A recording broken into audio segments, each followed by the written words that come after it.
हरि ओम. ओम चैतन्य योगी राजाय अशोक सुधारकाय श्रीनाथनाथाय गुरु सार्वभौमाय श्री देवेंद्राय ते नमो नमः. हे देवेंद्रनाथाच्या सर्व प्रिय साधकांनो, साधकांकरता हे साधकांकरता जे देवेंद्रनाथाची साधना करतात त्यांच्याकरता खास हे सगळे व्हिडिओ हे सगळे मी बनवून दिलेले आहे. परंतु आता सगळ्यात महत्त्वाचा प्रश्न पडतो की जे देवेंद्रनाथाचे शिष्य नाहीत त्यांनी काय करायचं. मग त्यांनी देवेंद्रनाथांचं शिष्यत्व पत्र करायचं आणि शिष्यत्व देवेंद्रनाथांचं मिळवण्याकरता एक योजना आहे. काय करायचं. देवेंद्रनाथांचं शिष्य होण्याकरता एक 21 दिवसाची साधना आहे. 21 दिवस हे ओळीनं झाले पाहिजे. काय करायचं. 21 दिवस सकाळी सूर्य उदयाच्या आत ओम द्राम दत्तात्रेयाय नमः, त्रेयाय नमः, दत्तात्रेयाय नमः म्हणजे दत्त आत्रेयाचा, दत्तात्रेयाय नमः ह्या मंत्राचा रोज सूर्य उदयाच्या आत एक माळ जप करायचा. 108 सूर्य उदयाच्या आत झाला पाहिजे. मग त्याकरता काय करायचं. ज्या दिवशी सूर्य उदयाच्या आत होणार नाही त्या दिवशी तुमचा गॅप पडला किंवा तुम्हाला काही कारणं निघाले, तुम्हाला कुठं बाहेरगावी जावं लागलं किंवा कुठं सुतक पडलं किंवा एखादं लेडीज असेल तर तिचे मासिक पाळी अडली, तर अशा वेळेला आधी केलेला सगळा जप हा संपला. पुन्हा पुढच्या वेळेला जेव्हा सुरू करताल तुम्ही त्यावेळेला पुन्हा दिवस नंबर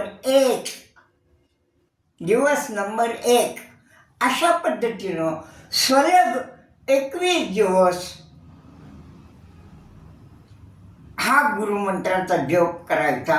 आणि हा गुरुमंत्राचा जप सगळ्यांकरता ओपन देवेंद्रनाथांनी त्यांच्या अलख निरंजनमध्ये लिहून दिलेला आहे. हा कुणीही जप करावा. म्हणजे देवेंद्रनाथाचा उद्देश काय आहे ह्यात माहिती आहे. जो कोणी ओम राम दत्तात्रेयाय नमः याचा जप करल त्या सर्वांचा मी गुरु व्हायला तयार आहे. मग अशा प्रकारे 108 जप करायचा आणि ह्यात कुठेही मध्ये गॅप पडला नाही पाहिजे.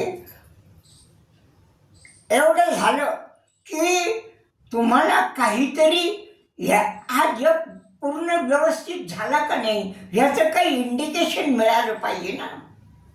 तर असं मिळतं.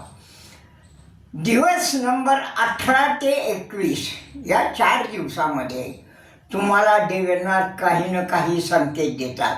स्वप्नातून ज्यांनी देवेंद्रनाथांना पाहिलेलं नाही त्यांना सुद्धा देवेंद्रनाथ काही संकेत देतात.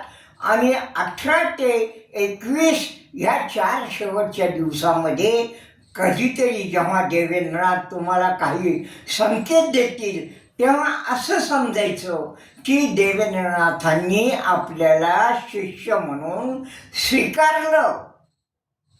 आणि माझ्या अनुभवाप्रमाणे मी जितक्या लोकांना आजपर्यंत सांगितलेलं असेल त्या सर्वांना प्रत्येकाला काही ना काही अनुभव आलेला आहे.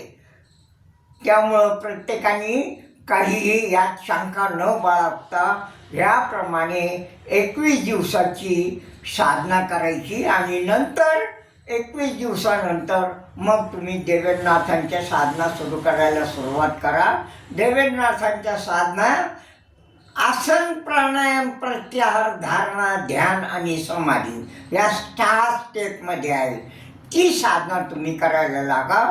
ती माझ्या यूट्यूबवर मी सगळ्यांना दिलेली आहे. आणि गरज पडेल तर त्यांनी कुणीही माझ्याशी स्वतः संपर्क साधून मला काही शंका असल्यास विचारा. मी त्याचे देवेंद्रनाथांच्याच कृपेनं तुम्हाला उत्तर देईल. ओम नम आदेश गुरुजी को आदेश. ओम आदेश गुरुजी. आदेश गुरुदेव आदेश. देवेंद्र.